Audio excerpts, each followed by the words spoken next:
बहनों और भाइयों, देश को भ्रष्टाचार और काले धन रूपी दीमक से मुक्त कराने के लिए एक और सख्त कदम उठाना जरूरी हो गया है। आज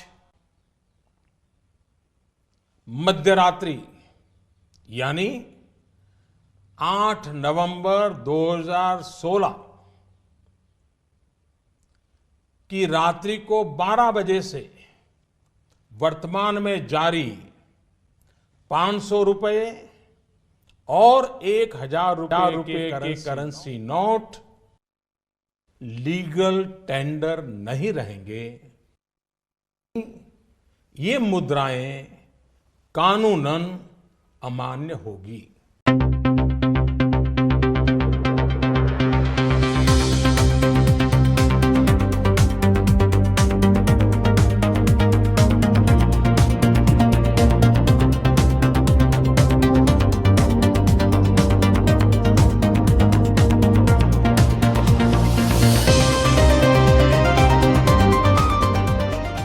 नमस्ते प्यारे श्रोताओं, आपका स्वागत है एकोज ऑफ भारत में।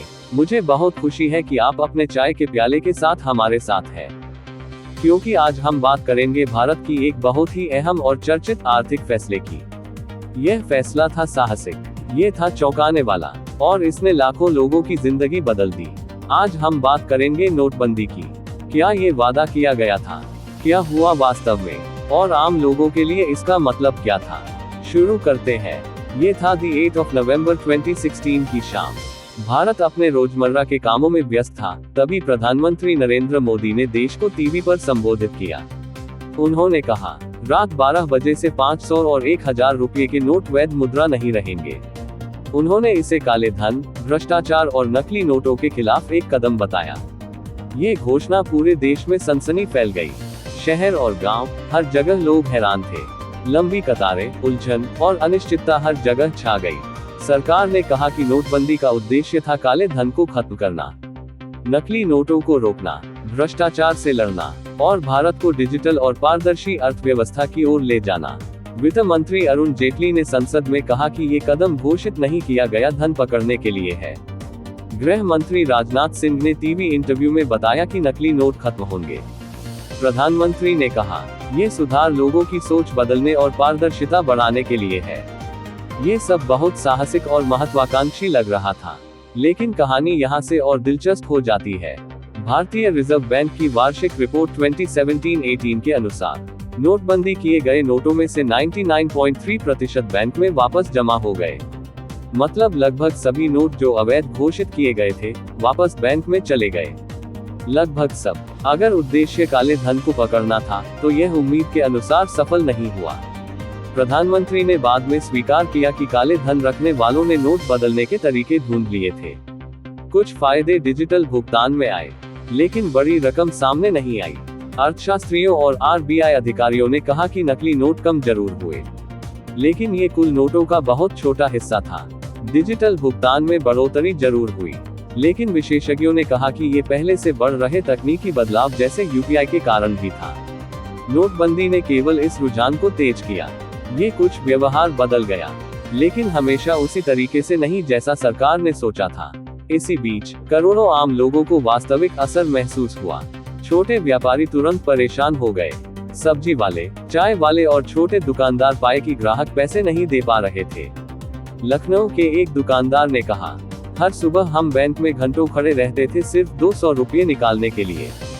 ये हमारी रोजमर्रा की जरूरत थी। दैनिक मजदूर भी बहुत प्रभावित हुए।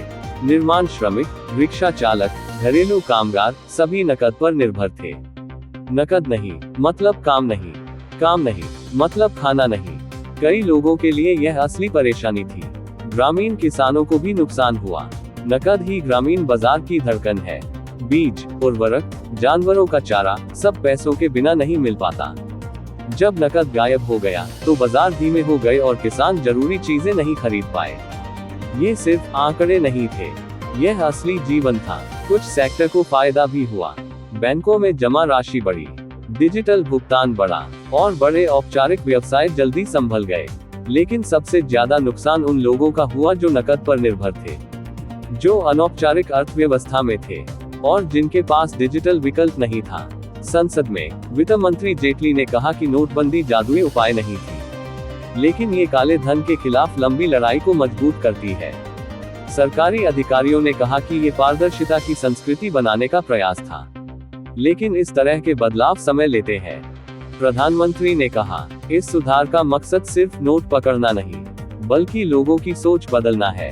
तो नोटबंदी ने वास्तव में क्या हासिल किया? नकली नोटों की संख्या कम हुई, लोग बैंकिंग और डिजिटल भुगतान की ओर बढ़े, लेकिन नकद पर निर्भर मजदूरों, छोटे व्यवसाय और ग्रामीण बाजारों को असली परेशानी हुई और बड़ी रकम सामने नहीं आई। अर्थशास्त्री और आरबीआई के पूर्व गवर्नर रघुराम राजन ने कहा कि नोटबंदी अर्थव्यवस्था सुधारने का कठोर तरीका था और नीति का उद्देश्य हमेशा मानव लागत के साथ संतुलित होना चाहिए। और यही, प्यारे श्रोताओं, नोटबंदी की कहानी है, सिर्फ समाचार की नहीं, बल्कि असली अनुभव की। एक साहसिक कदम, नाटकीय और ऐतिहासिक, जिसके परिणाम किसी की उम्मीद से कहीं ज्यादा जटिल थे। लाखों लोगों ने इसे जिया, संघर्ष किया और ढाल लिया, और बहस आज भी जारी है। अगर आपको यह एपिसोड पसंद आया तो इसे अपने दोस्तों के साथ साझा करें, पॉडकास्ट को सब्सक्राइब करें और अगली बार हमारे साथ जुड़े जब हम भारत के सबसे बड़े फैसलों के पीछे की कहानियों को खोलेंगे। तब तक जिज्ञासु बने रहें, जानकारी में बने रहें और जुड़े रहें।